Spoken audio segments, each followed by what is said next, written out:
Jeeva history பார்வையாளர்களுக்கு வணக்கம். இன்றைய நேர்காணலில் தேசிய தௌஹீத் கூட்டமைப்பினுடைய நிறுவனர் தலைவர் பிஜே அவர்களைத்தான் இன்றைய நேர்காணலில் நாம் பல்வேறு செய்திகள் குறித்து விவாதிக்க இருக்கிறோம்.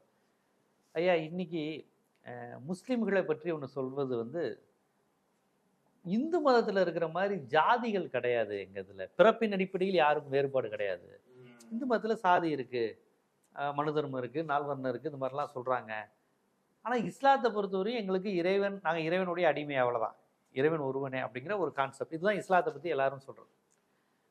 ஆனால் இஸ்லாத்துக்கு நீங்கள் நல்லா கவனித்து பார்த்தீங்கன்னா, அந்த முஸ்லீம் நாடுகளுக்குள்ளேயே பார்த்தீங்கன்னா இவங்க சன்னி பிரிவு ஆதரவு, இவங்க ஷியா பிரிவு ஆதரவு அப்படின்னு. ஏற்கனவே போராங்கிறத பற்றிலாம் நம்ம தனியாகவே பேசிட்டோம்.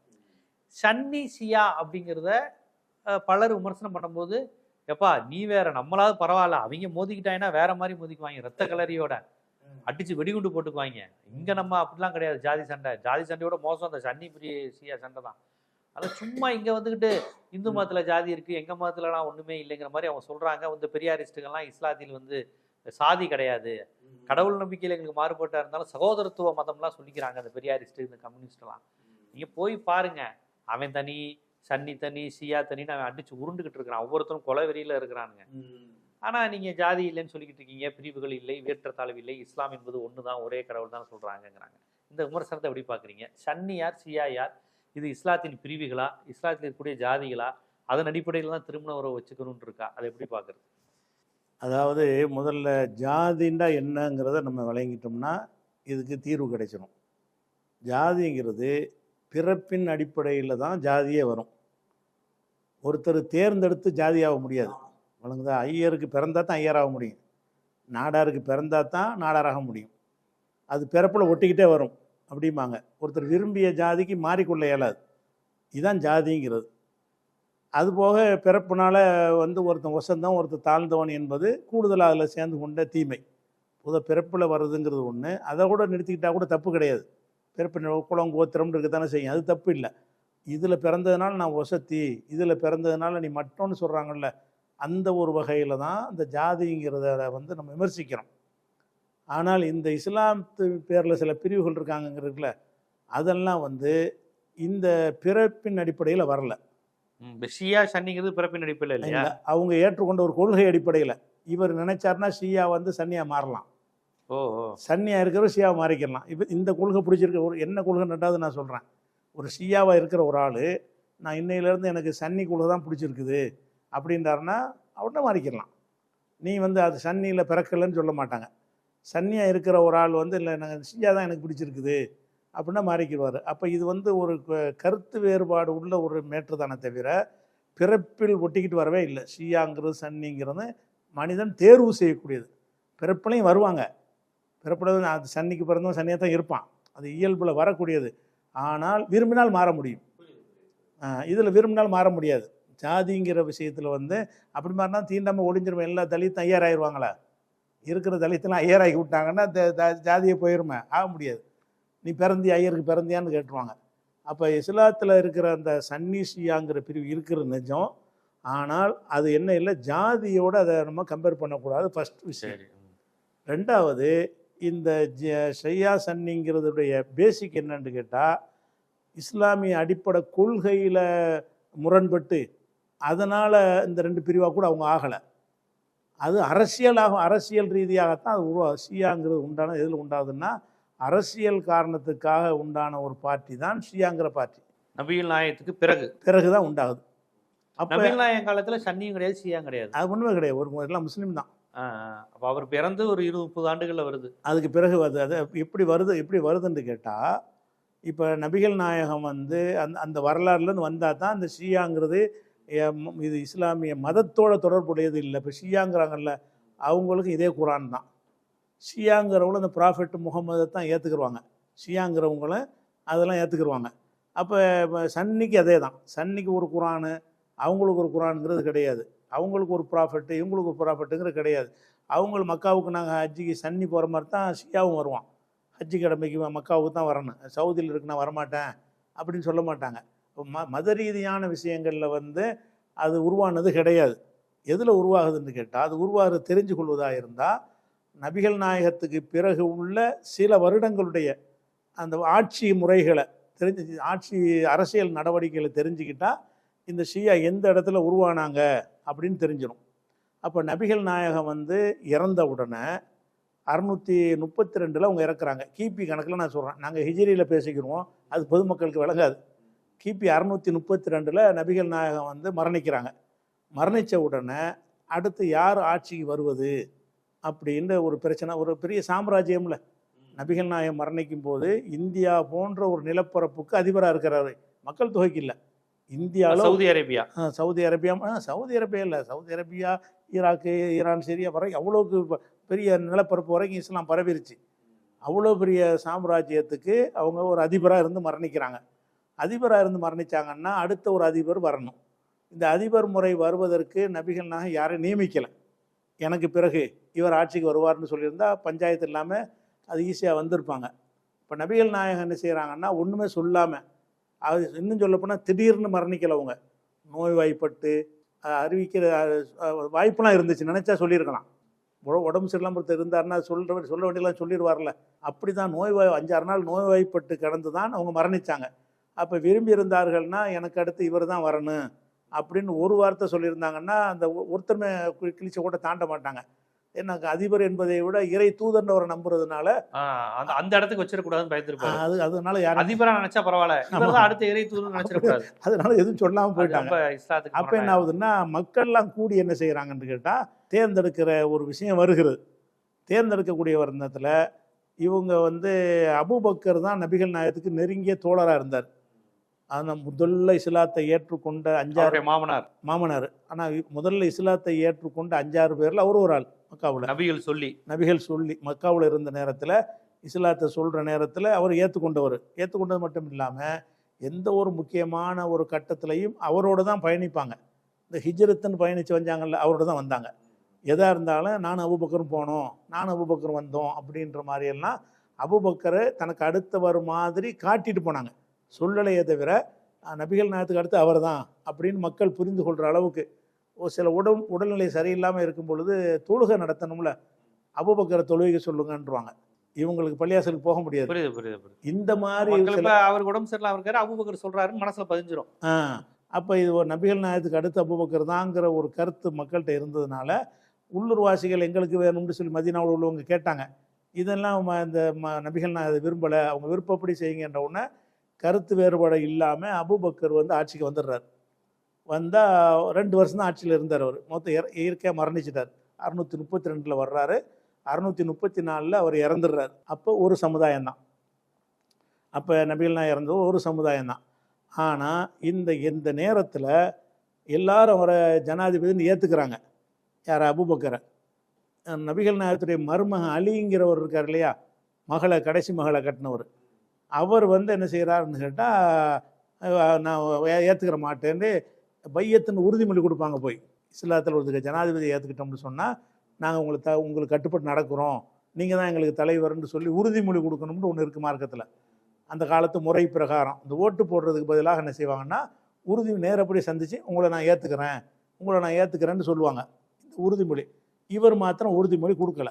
யார்? இவர் அலி, நபிகள் நாயகத்துடைய மருமகன். அவர் என்ன நினைக்கிறாருன்னு கேட்டால் நபிகள் நாயகத்துக்கு நமக்கு தானே இது வரணும்னு ஒரு மருமகன் ஆசைப்படுறாரு. ஆசைப்பட்டிருக்காருங்கிறதுக்கு நிறைய ஹதீஸுகளில் ஆதாரம் இருக்குது. அவர் ஆசைப்பட்டுருக்கிற ஏன் இந்த மாதிரி நீங்கள் அபூபக்கர்கிட்ட உறுதிமொழி கொடுக்காமல் இருந்தீங்கன்னு கேட்கும் பொழுது, இல்லை எங்களுக்கு பங்கு இருக்குன்னு நாங்கள் நினச்சோம், இந்த மாதிரி எல்லோரும் சேர்ந்து அவரை தேர்ந்தெடுத்து விட்டாங்க அப்படின்னு சொல்லி இந்த நபிகள் நாயகத்துக்கு பிறகு எனக்கு தான் வரணும்னு அவர் ஆசைப்பட்டிருக்கிறார்.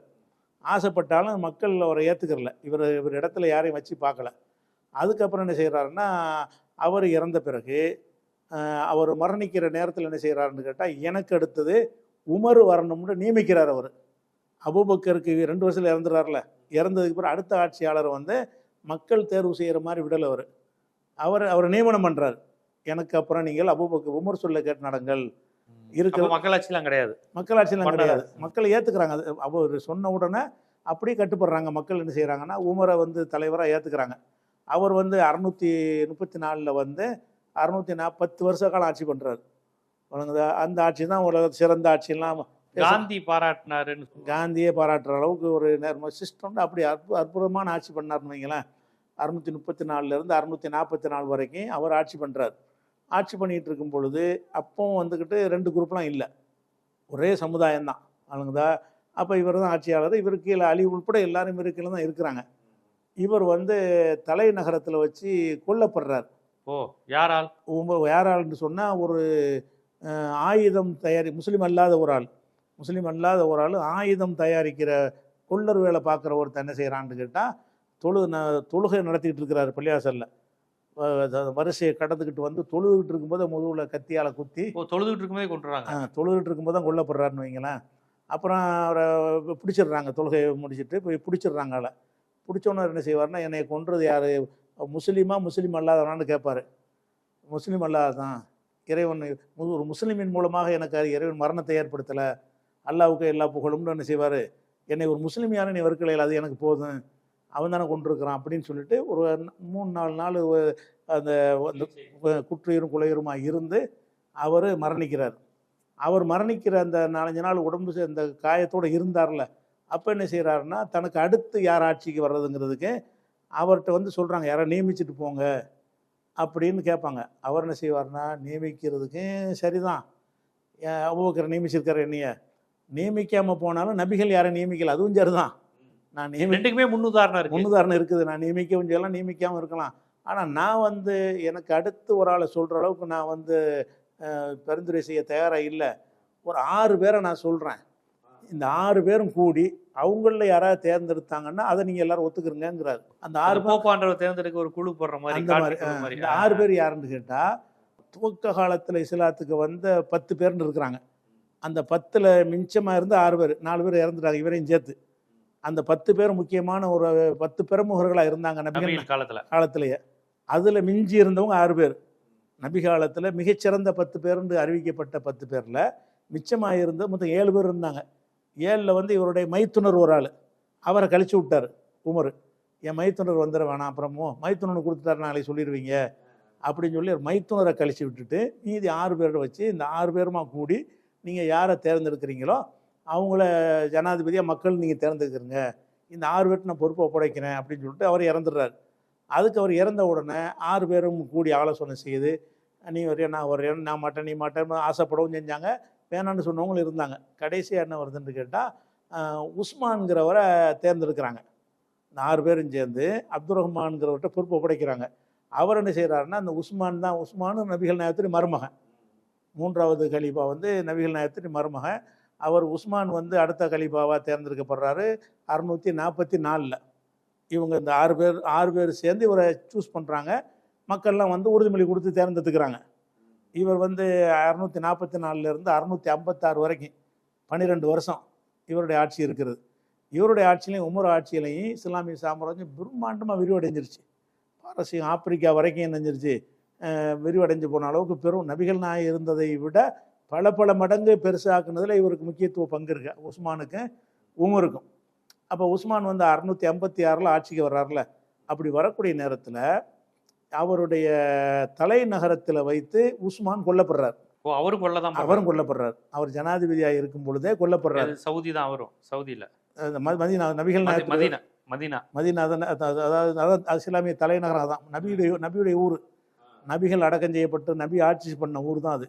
அந்த தலைநகரத்தில் வச்சு, மக்கா மதீனாங்கிறாங்கல்ல, மக்காங்கிறது காபா இருக்கிற இடம், மதீனாங்கிறது நபிகள் நாயகம் அடங்கி இருக்கிற இடம், வசித்த இடம். இந்த விரட்டப்பட்டு போய் தஞ்சம் அடைஞ்சாங்கல்ல, அந்த ஊருக்கு பேர் மதீனா. அதை தலைநகரம் ஆக்கிட்டாங்க. அதில் வச்சு என்ன செய்கிறாருன்னா, உஸ்மானை வந்து கொள்கிறாங்க. யார் கொள்கிறாங்கன்னு கேட்டால், அதாவது சில பேர் வந்து இவர், அது ஹஜ்ஜுடைய நேரம், அந்த ஹஜ்ஜுடைய நேரத்தில் எல்லாரும் ஹஜ்ஜுக்கு போயிட்டாங்க. மதீனாவில் உள்ள மக்கள்லாம் இப்போ பூர்வீக பழைய மூத்த நபித்தோழர்கள்லாம் முஸ்லீம்கள்லாம் ஹஜ்ஜி பயணத்துக்கு போயிட்டாங்க. அப்போ வெளியூர்லேருந்து ஒரு கூட்டம் வந்து என்ன செய்கிறது, அவங்களும் முஸ்லீம் தான், ஆனால் ஒரு அரசியல் நோக்கத்துக்காக வேண்டிய உள்ள நுழைஞ்சி இவரை முற்றுகையிட்டு வீட்டுக்குள்ளே சிறை வைத்து தண்ணி கூட கொடுக்காம பலவிதமாக அவரை கொடுமை செஞ்சு கடைசியில் வீட்டில் வச்சு என்ன செஞ்சிட்டாங்கன்னா கொன்றுட்டாங்க. கொன்ற உடனே அதில் இந்த கொலை பழி வந்து இன்னொரு மருமகன் மீது மக்கள் வந்து வைக்கிறாங்க, அலி மீது. பதவி வர்றதுக்காண்டி கொண்டுட்டாரு, இவர் தான் கொண்டுட்டார். ஏன்னா அந்த கொலை இவர் தடுத்திருக்கலாம், இவர் அந்த ஊரில் இருக்கிறார். இவர் சொன்னால் கேட்கக்கூடியவர்கள் தான் அந்த வெளியூர்லேருந்து வந்து செஞ்ச ஆட்களாகவும் இருக்கிறாங்க. இன்னும் சொல்ல போனால் அதில் முக்கிய பங்கு வகிச்சது யாருன்னு கேட்டால் இவருடைய அலியுடைய மனைவியுடைய மகன். அதாவது இவர் வேற ஒரு பெண்ணை கல்யாணம் பண்ணுறாரு. அந்த பெண்ணுடைய மகன் முகமதுங்கிறவர் தான் அவரை வந்து உஸ்மானை கொள்கிற கூட்டத்தில் இருக்கிறார். அதை வளர்ப்பு பிள்ளைன்னு வைங்களேன், அவருடைய வளர்ப்பு பிள்ளை தான் அது கொன்றது. இவர் தடுக்காமல் இருந்தார். அப்படிங்கிறதுனால மக்கள் மத்தியில் இவர் இறந்த உஸ்மான் கொன்ற பிறகு தான் ரெண்டாக சமுதாயம் பிளவுபடுது. ஓகே. எப்படி பிளவுபடுதுன்னா, அலி தான் ஆட்சியாளர்னு ஒரு சாரார் தேர்ந்தெடுக்கிறாங்க. ஒரு சாரார் இவர் தான் கொலை பண்ணாலும் இவர் எப்படி தேர்ந்தெடுக்கிறது என்கிற அளவில் வந்து எதிர்த்துக்கிட்டு இவருடைய மாவியான்னு ஒருத்தர் இருக்கார். இவருக்கு சொந்தக்கார ஆளியார் உஸ்மானுக்கு. அவர் வந்து டமாஸ்கஸ் இப்போ சிரியா இருக்குல்ல, சிரியாவுடைய அவர் கவர்னரை நியமிச்சிருந்தாங்க. அவர் உன்னை ஏற்றுக்கிற முடியாதுன்னு அவர் தனி ராஜாவை அவர் டிக்ளேர் பண்ணிட்டார். நீ தான் வந்து உஸ்மானை கொண்டுட்ட அப்படின்னு சொல்லிட்டு நினைச்சிட்டாருன்னா அவர் டிக்ளேர் பண்ணிட்டார். ரெண்டாக பிரியுது இஸ்லாமிய சாம்ராஜ்யம், ரெண்டாக பிரியும் பொழுது இப்போ நபிகள் நாயகத்தினுடைய மனைவி ஆயிஷான் இருந்தாங்கல்ல, அவங்க இன்னும் பல தோழர்கள்லாம் வந்துக்கிட்டு இவரை எதிர்த்து யுத்தத்துக்கு போகிறாங்க. அலி வந்து அவரை ஜனாதிபதியாக தேர்ந்தெடுத்துட்டாங்க. யார் இந்த மிஞ்சி இருந்த மதீனாவில் உள்ளவங்கலாம் கூடி அந்த வெளியூருக்கு போனாங்களே, ஹஜ்ஜுக்கு போனவங்களாம் வரல. இந்த வெளியூர் ஆளுக்கெல்லாம் கூடி அவசரமாக அவரை ஜனாதிபதினு ஆக்கிட்டாங்க. ஆக்கின உடனே ஆயிஷான்னா நபிகள் மனைவி, அவங்க முக்கிய தோழர்கள்லாம் கூப்பிட்டு இது வந்து இவர் இந்த கொலையாளிகள்லாம் இவருக்கு வேண்டிய ஆட்களாக இருக்கிறாங்க, இவர் தடுக்காமல் இருந்திருக்கிறாரு, இவரை வந்து நம்ம தட்டி கேட்கணும். ஒன்று அவங்கள கொலையாளிகளை கண்டுபிடிச்சி தண்டிக்கிறியா அல்லது நீ பதவி வளர்கிறியான்னு சொல்லிட்டு இவங்க படை திரட்டிக்கிட்டு போய் ஆயிஷா பெண் தளம் பெரிய படை திரட்டிக்கிட்டு போய் ஒட்டகப்போர்ன்ற அந்த ஒட்டகத்தில் அவங்க போகிறாங்க. அந்த போருக்கு பேர் ஒட்டகப்போர்னு பேர்.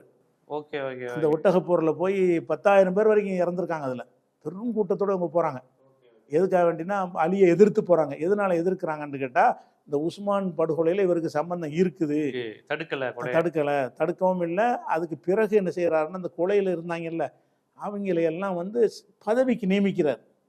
இவர் ஆட்சிக்கு வந்த பிறகு எகிப்துக்கு ஆளுநர் ஒரு ஆள், இந்த ஊருக்கு ஆளுநர் ஒரு ஆளுங்கிற 50 பேரும் இதில் பங்கெடுத்தவங்க. அதில் இதை பங்கெடுத்தவங்களுக்கு இவர் உதவி செய்கிறாருங்கிறத வச்சு மக்கள் மத்தியில் இவர் மீது ஒரு சந்தேகம் ஏற்பட்டவன் என்ன ஆகுதுன்னு கேட்டால், இவர் ஜனாதிபதி இது 656 உஸ்மான் கொல்லப்பட்ட உடனே இவரை வந்து அலியை கலீஃபாவாக்குறாங்கல்ல, அவருக்கு கட்டுப்பட்ட நிலையில் வந்து எல்லாருமே இருக்கலை, உள்ளுக்குள்ளே எதிர்ப்பு இருக்கிறது. அதே நேரத்தில் வந்து அவருடைய அலி என்ன செய்கிறாருன்னு கேட்டால், அவரும் கொல்லப்படுறார் ஒரு போரில். ஆனால் கொல்லப்பட்ட பிறகு என்ன செய்கிறாருன்னா, அவருடைய மகன் ஹசன் என்பவர் ஆட்சிக்கு வர்றாரு. அலியுடைய மகன் ஒரு 6 மாதம் இருந்தார். 6 மாதம் பிறகு என்ன செய்கிறாருன்னு கேட்டால், இஸ்லாத்துக்குள்ள 2 ஆட்சி தேவையில்லை, நாங்கள் ஹசன்கிறது ஆயிஷா மகன் தானே, ஹசன்டா அலியுடைய ஃபாத்திமாவுடைய மகன். நபிகள் நாயகத்துடைய மகள் வீட்டு மகன், பேரன். அந்த பேரன் என்ன செய்யற நல்ல பிள்ளை ஒரு ஹசன்கிற என்ன செய்கிறாருன்னு கேட்டால், 6 மாதம் இருந்துட்டு ஏன்னா முஆவியான்னு ஒருத்தர் நான் தான் ராஜான்னு அறிவிச்சுக்கிட்டார். இவங்க அலியை நம்ப முடியாதவருக்கு, அவர் தான் எங்கள் அவர் இனத்துக்காரர். அவர் இந்த முஆவியாங்கிறவர் யார், உஸ்மானுடைய அந்த கோத்திரம், எங்கள் கோத்திரத்தை சேர்ந்த உஸ்மானை வந்து கொன்னுட்டாங்க, அதுக்கு கணக்கு தீக்காமல் நான் விடமாட்டேன், இனிமேல் இவருக்கு நான் இருக்க மாட்டேன், நான் தான் அமீர் ஜனாதிபதி அப்படின்னு அவர் முஆவியா என்பவர் வந்து நிர்ணயிச்சு 656 2 ராஜா ஆகுறாங்க. அதாவது டமாஸ்கஸ் சிரியா பகுதிக்கு வந்து முஆவியா, அலி வந்து மதீனாவிலே அவர் இருக்க முடியல, கூஃபாவுக்கு ஓடி போயிட்டார். கூஃபாங்கிற ஊரில் போய் இருந்து கொண்டு அங்கே அவருக்கு ஒரு கூட்டத்தை உண்டாக்கிட்டாங்க. நபிகள் நாயகம் அந்த இறந்த ஊரில் இவங்க இருக்கலை, அவங்க சப்போர்ட் இல்லை, அந்த மாதிரி பிரிஞ்சுட்டாங்கன்னு வைங்களேன். அதுக்கடுத்து என்ன செய்கிறாருன்னு கேட்டால், அந்த முஆவியா 656 இருந்து 661 680 வரைக்கும் அவருடைய ஆட்சி தான் நடக்கிறது. அது எடுக்கும்போது என்னதுன்னு கேட்டால், இவர் அலிகிட்ட வந்து எதிர்த்து என்ன செய்கிறாருன்னா, அவனை பதவி நீக்கணும்னு சொல்லி ஆயிஷா படையெடுத்து வந்த மாதிரி அவர் ஒரு படையெடுத்து வர்றாரு. மாவியாங்கிறவர் அலியை நீக்கிறதுக்காக வேண்டி. இது வந்து 657 ஆண்டு நடக்கிறது. இந்த போர் வந்து சிஃபின்கிற இடத்துல நடக்குது. சிஃபின்னா அந்த இப்போ சிரியா பகுதியில் இருக்கிற டமாஸ்கஸ் பகுதியில் உள்ள ஒரு இடம், அதில் நடக்குது. அதில் 2 தரப்புனையும் சேர்த்து ஒரு 70,000 1 லட்சம் பேர் வரைக்கும் கொல்லப்பட்டிருக்கிறாங்க, 2 தரப்புலையும் சேர்த்து. அப்போ இந்த மாதிரியான அடிப்படையில் 2 இவங்க சண்டை போட்டுக்கிற அளவுக்கு 2 ஆகிட்டாங்க. மேட்ரு என்னென்னு கேட்டால், உஸ்மானுடைய கொலையில் இவருக்கு பங்காக தான் மேட்ரு, வேறு மேட்ரு கிடையாது. கொள்கையோ இறைவன் ஒருவன்கிறதோ குரான் இந்த சண்டை தான். அதெல்லாம் கிடையாது. அரசியல் ரீதியாக வந்து இவர் வந்து நியாயமாக நடக்கலை, அந்த கொலையாளிகளுக்கு பக்கபலமாக இருந்தார், அதுக்கு பிறகு பதவி கொடுத்தாரு, அவர் நினச்சிருந்தா தடுத்திருக்கலாம் என்ற சந்தேகத்தின் சாயல்னால அது நியாயம் கேட்டு தான் போர் நடத்துகிறாங்க. இந்த மாதிரி வந்துருச்சு.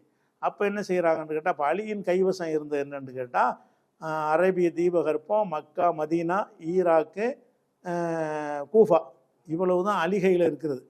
ஈரானில் சில பகுதி, மாவியாட்ட என்ன இருக்குன்னா சிரியா, டமாஸ்கஸ், எகிப்து, பாலஸ்தீன், ஜோர்டான், இதெல்லாம் அவர் கையில் இருக்குது. அப்போ சரிபாதி இவர்கிட்டையும் சரிபாதி அவர்கிட்டையுமாக ரெண்டாக பிரிஞ்சுட்டாங்க. பிரிஞ்ச நிலையில் என்ன ஆகுதுன்னு கேட்டால், இந்த அலிக்கு சப்போர்ட்டாக சில பேர் இப்போ கிளம்புறாங்க. ஏன்னா ரெண்டாயிருச்சு, நம்ம அலிக்கு தான் சப்போர்ட்டாக இருக்கணும்னு வர்றாங்கல்ல, அவங்க என்ன செய்கிறாங்கன்னு கேட்டால், ஷியாண்டா பார்ட்டின்னு அர்த்தம். ஷியாத்து அலி, அலி பார்ட்டி தான் அந்த சொல்லுடைய முழு சொல்லு. ஓ, ஷியாத் அலி, ஷியா அலி, ஷியா அலி, அலி பார்ட்டி. ஓ, அவருடைய கட்சி. ஷியா அலி தான் அந்த சொல்லுடைய முழு வார்த்தை. வெறும் ஷியாங்கிறாங்க. இதில் வந்து அரசியல் கட்சி ஷியா, அதாவது மாவியா கட்சி நாங்கள் கிடையாது, அலி கட்சி. அலிக்கு ஆதரவானவர்கள் நினச்சிட்டாங்கன்னா நாங்கள் ஷியா அலி, அலியுடைய பார்ட்டின்னு சொல்லி அவருக்கு சப்போர்ட்டான ஆட்கள் வந்து தங்களை ஷியா அலின்னு சொல்ல ஆரம்பித்தாங்க. அதுலேருந்து அவருக்கு அலிக்கு சப்போர்ட்டாக இருக்கிற ஆட்கள்லாம் ஷியாங்கிற பேர் அழைக்கப்படுறாங்க. ஷியாங்கிறதுக்கு ஒரு அர்த்தமே, ஷியானா கூட்டு பார்ட்டின்னு அர்த்தம், கட்சி, கட்சின்னு அர்த்தம். ஷியாவுக்கு பின்னாடி அலி சேர்த்தா அலி கட்சி. ஓகே, அந்த மாதிரி அலி கட்சி தான் அந்த சொல்லுடைய முழு அர்த்தம். ஷியான்னு என்ன பண்ணால் ஷியா அலி, ஷியா அலினா அலியுடைய பார்ட்டி. அந்த மாதிரி அவருக்கு சார்பாக ஒரு கூட்டம் வந்துடுறாங்க. அதுக்கப்புறம் என்ன ஆகுதுன்னு கேட்டால், இவங்க கையில் இப்போ அலியுடைய மரணத்திற்கு பிறகு அவருடைய மகன் இருக்கார்ல, அவர் நினைச்சிட்டாருன்னா அந்த ஆட்சியை மாவியாட்டை கொண்டாந்து கொடுத்துட்டார். 6 மாதம் இருந்தார். அவரே மாவியாட்டை வந்து கொடுத்தாங்க. நமக்கே 2 ஆட்சி வேணாங்க, நீங்களே இருந்துட்டு போங்க, எனக்கு பதவியெல்லாம் வேணாம், நம்ம ஒரு சமுதாயமாக இருப்போம்னு சொல்லி அந்த கொஞ்ச காலம் அலியுடைய அந்த கொஞ்ச காலத்தில் தான் 2 ராஜ்யம் இருந்தது. அதுக்கு பிறகு இந்த ஹசன்கிறவர் என்ன செய்கிறாருன்னு கேட்டால், அந்த ஆட்சியை அவர்கிட்ட கொடுத்துட்டு போயிட்டார். இதுக்கு பிறகு வரைக்கும் ஷியாண்டு ஒரு குரூப்பே இருக்கல, அவ்வளோதான். ஷியாங்கிறது கிடையாது, அவர் ஆட்சியோ ஒன்றுமே இல்லாமல் இருந்தது. அதில் என்ன ஆகுதுன்னு கேட்டால், ஹசன் இவர் அலிக்கு வந்து இன்னொரு மகன் இருக்கார் ஹுசைன்னு சொல்லி, இவர் ஹசன்கிறவரே ஒப்படைச்சிட்டு போயிட்டார். ஹுசைன்கிறவர் யாருன்னு கேட்டால் ஹசனுக்கு தம்பி, இவர் அலிக்குடைய இன்னொரு மகன்.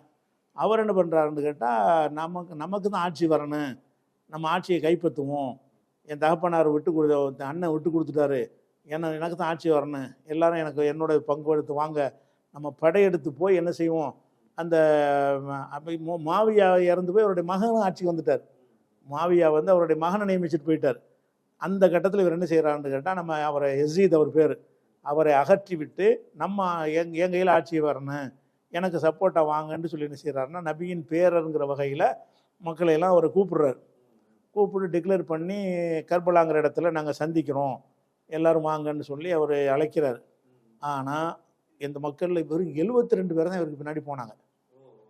இப்போ நபியுடைய பேரன்னா எப்படி நபி இருந்திருப்பாங்க, இவர் செஞ்ச சரியில்லைன்னு தான் எல்லோரும் நினச்சாங்க. இது எப்படி அது நபியுடைய பேரன்கிறதுக்கு அப்படி ஆட்சிக்கு அப்படி நம்ம நபிகள்லாம் உருவாக்கிட்டு போகலையே அப்படிங்கிறதுனால உங்களோட ஆட்சிக்கு வர்றோம், சண்டைக்கு வர்றோன்னு சொன்னவங்க எல்லாருமே பேக் அடிச்சிட்டாங்க. இவருடைய நெருங்கிய உறவினர்கள் கூட பேக் அடிச்சிட்டாங்க. அது முறை இல்லை, ஒரு அரசாங்கம் நடந்துக்கிட்டு இருக்கு, அவருக்கு ஆட்சி எல்லாம் ஒரே சமுதாயமாக இருக்குது, இப்போ நீ வந்துக்கிட்டு என்கிட்ட தான் ஆட்சி வரணும்னு சண்டை பிடிச்சின்னா நல்லா இல்லைப்பா இது அப்படின்னு அவருக்கு புத்திமதியெல்லாம் சொல்கிறாங்க. அதை கேட்காம என்ன செய்கிறாருன்னு கேட்டால், அவர் யுத்தத்துக்கு போகிறார். அவங்க கவர்மெண்ட்டு, இவர் ஒரு குழு, இவன் என்ன நினச்சிட்டு போகிறாருன்னா, நம்ம ஒரு 10,000 நம்ம ஒரு 10,000 பேர் போவோம் நினச்சிட்டு போகிறார். நமக்கு நிறைய பேர் வருவாங்கன்ட்டு அழைச்சா யாரும் வரல. கடைசியில் ஒரு பெரிய கூட்டத்தோடு புறப்படுறாங்க.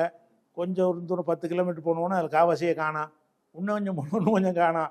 கடைசியாக ஸ்பாட்டுக்கு போகும்போது 72 பேர் அந்த இவரோட கூட்டத்தில் நின்றது எவ்வளோ, இவரும் 72 பேருக்கு அவங்களுக்கு தான் சண்டை நடக்குது. என்ன ஆகும்டா, எல்லாத்தையும் கொண்டு விட்டாங்க, இவர் உள்பட, ஹுசைன் உள்பட எல்லாத்தையும். அந்த அந்த சண்டை நடந்த இடத்துக்கு பேர் கர்பலாங்கிற இடத்துல வந்து இப்போ இன்னைக்கு புனித தலமாக அவங்களுக்கு ஈராக்கில் இருந்துக்கிட்டு இருக்குது. ஷியாக்கள் ஈரான்லேருந்து ஷியாக்கள் இங்கே வந்து என்ன செய்வாங்க, இந்தியாவிலேருந்துலாம் போவாங்க கர்பலாவுக்கு. அப்போ கர்பலாங்கிறது ஹுசைன் கொல்லப்பட்ட, அதுக்கு தான் அந்த முஹர்ரம் அவர் கொல்லப்பட்டார்ல, அந்த தேதியை வச்சுட்டு தான் முஹர்ரம் இதெல்லாம் செய்கிறாங்க. அப்போ இவர் இந்த ஹுசைன் கொல்லப்பட்ட உடனே அவரோட மிஞ்சினது யாருன்னு கேட்டால், அவருடைய மகன் ஜெயினுல்லா என் பேரில் உள்ள ஒரு ஆள் தான், சின்ன பையனாக இருந்தார். அவரை தவிர பாக்கி எல்லாருமே நினைச்சிட்டாங்க, கொல்லப்பட்டாங்க. இப்போ இருக்கிற அம்புட்டு வாரிசுகளும் அந்த ஜெயினுலாபதி வழியாக வந்த ஆளுக்கு தான். Okay okay. மிச்சம் யாருமே கிடையாது அப்படிங்கிற வகையில் வந்துருச்சு. இதுக்கு அடுத்து என்னன்னு கேட்டால், அந்த கர்பலா நடந்ததோடு அவங்களுக்கு எந்த ஒரு இதுவும் இல்லை. அவங்க கொல்லப்பட்டாங்கன்னா என்ன அர்த்தம்? அவங்களுக்கு ஆட்சி இல்லை, அவங்களுக்கு ஒரு கூட்டம் இல்லை. மொத்தமே 72 பேர் தான். அப்போ ஷியாங்கிற கான்செப்ட் ஓவர், சாப்டர் க்ளோஸ். இப்போ அந்த கர்பலா 680 நடக்குதுல, இவர் கொல்லப்பட்டதோ அந்த 72 பேர் தான் அந்த ஷியான் இருந்தாங்க. சுத்தமாக தொடச்சி விட்டாங்க. தொடச்சோன்னே இந்த உமையாக்களுடைய மாவியாவுடைய பரம்பரை தான் ஆட்சி பண்ணுது. மாவியா வந்து 661 680 வரைக்கும் பண்ணுறாரு. அப்பவும் ஷியாண்டு ஒரு ஆட்சி கிடையாது. அவருடைய மகன் யசீது வந்து 680 83 வரைக்கும் ஆட்சி பண்ணுறாரு. அப்பவும் ஷியாண்டு ஒரே ஆட்சி தான். அதே மாதிரி 2வது மாவியாங்கிற ஒரு ஆள் 683 84 வரைக்கும் பண்ணுறாரு. அப்பவும் ஒரு ஆட்சி தான். 2வதுலாம் பிரியலை சமுதாயம். ஷியா சன்னின்ற ஒரு பிரிவு தான் இருந்தாங்க. அவருக்கு பிறகு மர்வான்கிற ஒரு ஆட்சிக்கு வந்தார். அவர் 84 85 684 685 இவர் ஒரே ஆட்சி தான், ஒத்த ஆட்சியாக தான் இருந்துச்சு. அதுக்கப்புறம் அப்துல் மலிக்குங்கிறவர் வந்தார், அவருடைய மகன். இவர் 685 705 வரைக்கும் இருந்தார். இவரும் ஒற்றை ஆட்சி தான், 2 ஆட்சிலாம் அங்கே இருக்கவே இல்லை. அல் வலீதுன்ற அவருடைய மகன் வலீது ஆட்சிக்கு வர்றாரு 705 715 வரைக்கும், ஒரே ஆட்சி தான். அதுக்கப்புறம் சுலைமான்கிற ஆட்சிக்கு வர்றாரு 715 717 வரைக்கும் 2 வருஷம். இவரும் ஒத்த ஆட்சி தான் இருந்தார். அதுக்கடுத்து 2ஆம் உமர்னு ஒரு ஆள் ஆட்சிக்கு வர்றாரு. அவர் 717 எல்லாம் இந்த கோத்திரத்தில் உள்ளவங்க, மாவியாவுடைய கோத்திரத்தில் உஸ்மானுடைய வழியில் உள்ளவங்க. 717 720 வரைக்கும் இவர் ஆட்சி பண்ணுறாரு, ஒரு ஆட்சி தான்.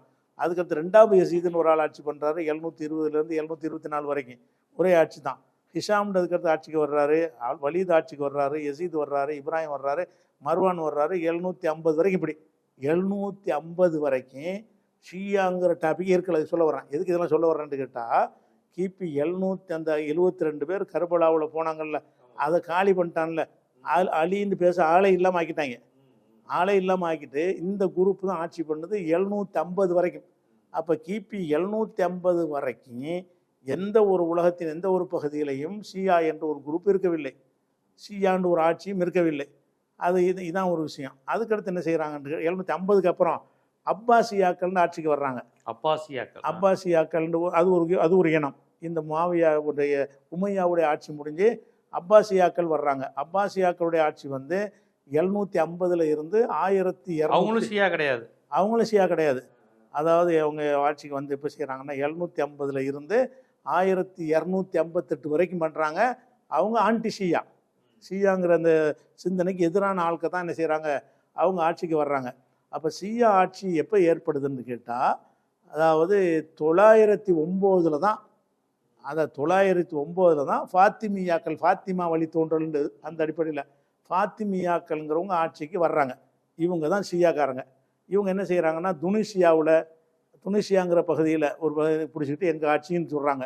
அதில் வந்து மஹதியா, எகிப்து, கெய்ரோ, வடக்கு ஆப்பிரிக்கா, சிசிலி, ஹிஜாஸு இதெல்லாம் சேர்ந்து யமன் வரைக்கும், இப்போ யமன் இருக்குல்ல, யமன் வரைக்கும் சேர்ந்துருது. இதெல்லாம் உள்ளடக்குன ஒரு ஆட்சியாக, முழு ஆட்சி கிடையாது. இவங்க ஒரு பெரிய ஃபாத்திமியாக்கள் கையில் மொத்த இஸ்லாமிய அரசும் வரல.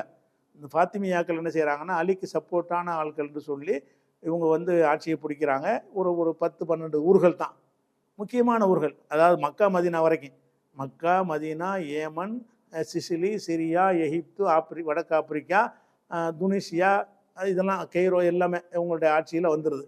இது வந்து இவங்களுடைய ஆட்சி வந்து 909. அப்போ 909 வரைக்கும் ஷியா ஆட்சின்னு ஒன்று இருக்கலை.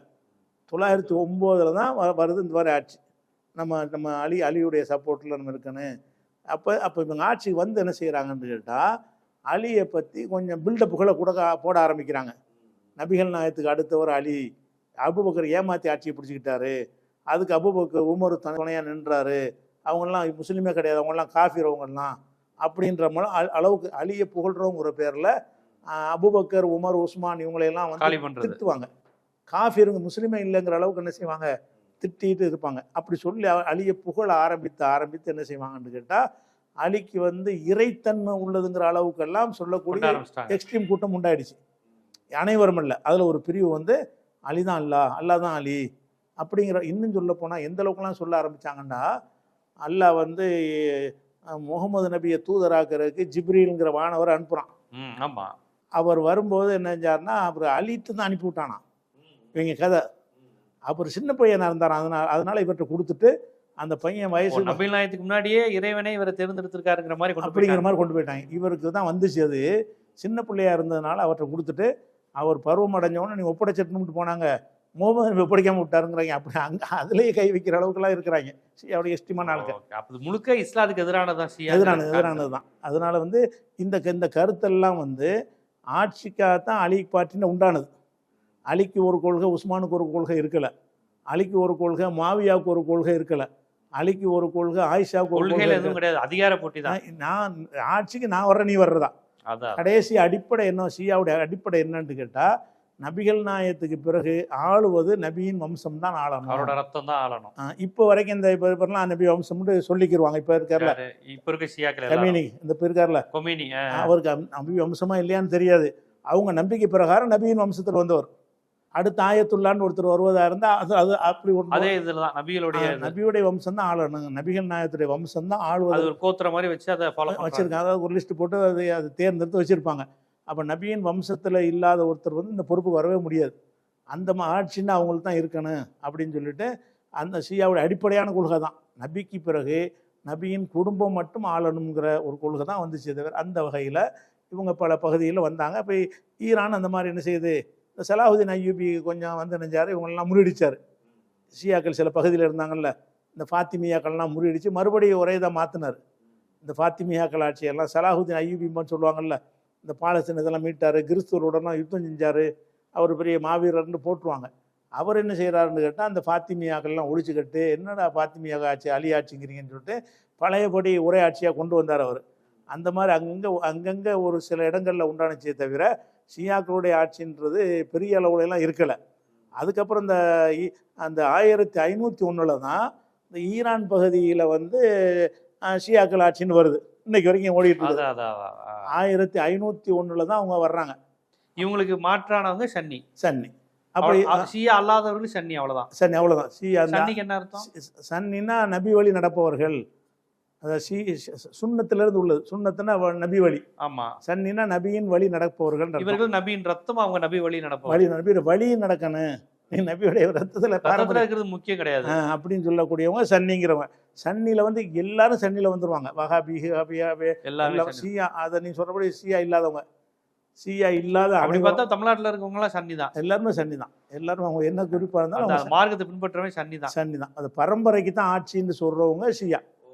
அப்போ இப்போ வந்து என்னன்னு கேட்டால், இப்போ வந்து சன்னியில் ஒருத்தர் இருக்காருன்னு வைங்க, அவர் என்ன செய்கிறாருன்னா நபியுடைய குடும்பம் தான் ஆட்சிக்கு வரணும்னு தன்னை மாற்றிக்கிட்டாருன்னா ஷியாவாயிருவார். அவ்வளோதான். புரியுது. பிறப்புல வர்றதில்லை.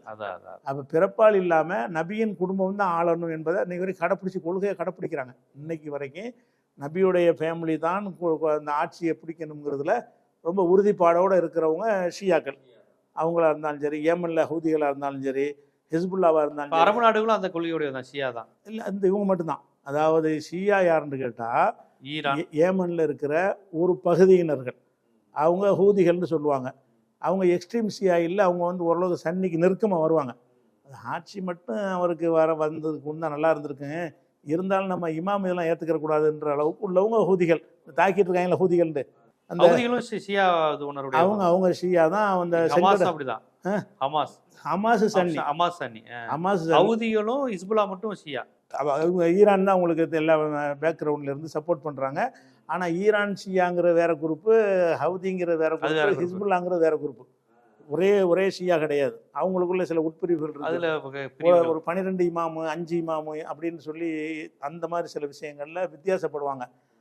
சில நிலைப்பாட்டில் வித்தியாசப்படுவாங்க. ரொம்ப எக்ஸ்ட்ரீமாவெல்லாம் போக மாட்டாங்க. இந்த யமனில் உள்ள ஆளுக்கு வந்து இந்த வஹாபிகளை மாதிரியே இருப்பாங்க பார்த்தா எல்லா வகையிலையும். அப்படி ஒரு தன்மையில் இருப்பாங்க. ஆனால் அலியை கூட மதிப்பாங்க. அவ்வளோதான். அலி இருக்கிறதுல அலியை மதிப்பாங்க. மற்றவங்களாம் காஃபிர்லாம் சொல்ல மாட்டாங்க. அபூபக்கர்லாம் காஃபிர்மா, அலிக்கு தான் வந்திருக்கணும், அவர் தான் தகுதி உள்ளது, வரலாற்று பிள்ளையை செஞ்சுட்டாங்க அப்படிங்கிற லைட்டாக எடுத்துகிட்டு போயிடுவாங்கன்னு வைங்களேன். அந்த வகையில் அவங்களே ஷியாம்பாங்க. அப்போ ஷியா சன்னிங்கிற அந்த பிரிவு வந்து தூக்க காலத்திலாம் இருக்கவே இல்லை. ரொம்ப பிற்கால 900க்கு பிறகு தான் அவங்களுக்குள்ள ஒரு சில பகுதிகளில் ஆட்சியை கைப்பற்றி அப்படி ஒரு பிரச்சாரத்தின் மூலமாக உண்டாக்கிட்டாங்க. இவங்க வந்து 1501 தான் ஈரான் இருக்கிற பகுதிகள்லாம், இப்போ இஸ்பஹான் இருக்குல்ல, இஸ்பஹானில் தான் இப்போ குண்டு போட்டிருக்காங்க, அணுசக்தி மையமெல்லாம் வச்சுக்கிறாங்கல்ல. அந்த இஸ்பஹான்லாம் வந்து 1501 தான் அந்த ஷியா ஆட்சி அமையுதாங்க. இஸ்பஹானில் தப்ரீஸு, இஸ்பஹானு, அப்போ தலைநகரம் வந்து தப்ரீஸுன்னு பேர். இப்போ வந்து என்ன பேரில் வச்சுக்காங்க ஈரான் தலைநகரம்? இது தஹரான் அதான் தப்ரீஸ் பழைய காலத்து வரலாற்று பேர். அப்போ தப்ரீஸுங்கிறது இஸ்பஹான்ங்கிறது அது மாதிரி அசர்பைஜான், ஈராக், ஆர்மீனியாவெல்லாம் கூட அவங்க கண்ட்ரோலில் கொஞ்ச நாள் வந்துச்சு. பிறகு பிரிஞ்சாங்க. இப்படி பல மாதிரி போச்சுன்னு வைங்களேன். ஈரானில் இருந்தது தான். அதனால தான் 60% அங்கே ஷியா இருக்கிறாங்க. இருந்து பிரிஞ்சுக்கிட்டாங்க. ஆனால் அவங்களும் ஈரானில் தான் இருந்தாங்க. அப்போ ஷியாங்கிறது வந்து ரொம்ப பிற்காலத்தில் வந்து ஒரு அரசியல் நோக்கத்துக்காக வேண்டி உண்டான மதத்துக்கும் அது பிறப்புக்கும் கிடையாது. பிறப்பின் அடிப்படையில் ஜாதி கிடையாது. இது யார் வேணாலும் ஒருத்தர் முஸ்லீமாக பிறந்துட்டு இந்த நபியுடைய குடும்பம் தான் ஆட்சிக்கு வரணும்னு அவரை மாற்றிக்கிட்டாருன்னா அவர் ஷியா. அந்த கொள்கையை சொன்ன ஒருத்தர் தெரிஞ்சு அப்படிலாம் கிடையாது, இஸ்லாத்தில் அதெல்லாம் ஒழிச்சாச்சு, தகுதி உள்ளவன் வருவான், அதான் கரெக்டுன்னு ஒருத்தர் நினைச்சாருன்னா அவர் சன்னி. இது மனசால் மாத்தினாலே ஆயிடலாம். அவ்வளோதான் ஷியா சன்னிங்கிறது. கண்டிப்பாக சன்னி ஷியா இஸ்லாத்திற்கு பிறகு நபீல் காலத்துக்கு பிறகு இவர்கள் உருவாக்கி கொண்ட அதிகார சண்டையில் உருவான பிரிவுகள் தானே ஒழிய இதற்கும் ஹதீஸுக்கும் வஹிக்கும் புகாரிக்கும் எதுக்குமே தொடர்பு கிடையாது. இஸ்லாத்தின் கொள்கைகளுக்கும் எதுக்கும் தொடர்பு கிடையாது. சொல்லப்போனால் இப்படி பிரிக்கிறதே இஸ்லாத்துக்கு எதிரானது, அடிப்படை கொள்கைக்கு எதிரானதா இருக்கு. ஓர் இறைவன், கடைசி இறுதி தூதர் இப்படின்னுங்கிற இதுல நிக்காம நபிகளோட ரத்தம், இவன் உயர்ந்தவன், இவன் புனிதமானவன், இவன் வழிதான் ஆட்சி செய்ய தகுதியுடையது, இப்படி பேசுவது இஸ்லாத்தினுக்கு எதிரானது அப்படிங்கிறத ரொம்ப விரிவா எடுத்து வச்சிருக்கேன். இன்னொரு தகவலையும் சேர்த்துக்கிறேன். என்னன்னுட்டா இப்போ இருக்கார்ல இவர் அதை உணர்றாரு. கோமேனி இப்போ காமினி வந்து இப்போ ஒரு அறிக்கை விட்டுரு. என்னன்னு கேட்டால், இந்த ஷியா இந்த பிரிவு வந்து வரலாற்று இப்படி நடந்திருக்கக்கூடாது, ஒரு மார்க்கத்தில் இருக்கிற நம்ம வந்து இப்படி பிரிஞ்சிருக்கக்கூடாது, வருத்தப்படுறேன்னு சொல்லியிருக்கிறாரு பிரிஞ்சதை. அப்போ ஒரு அதை மாற்றி கொண்டு ஒரு இணக்கமாக வரக்கூடிய ஒரு நிலையை கூட காலப்போக்கில் வரலாம். கூடுதல் தகவலுக்காக வேண்டி அது முக்கியமான நிகழ்வு தான். வரலாற்று நிகழ்வு சொல்லும்போது அந்த வரலாறு மாறிக்கொண்டு இருக்கிறதுங்கிற அந்த விஷயத்தையும் சேர்த்தே பதிவு செஞ்சுருக்கீங்க. சரி.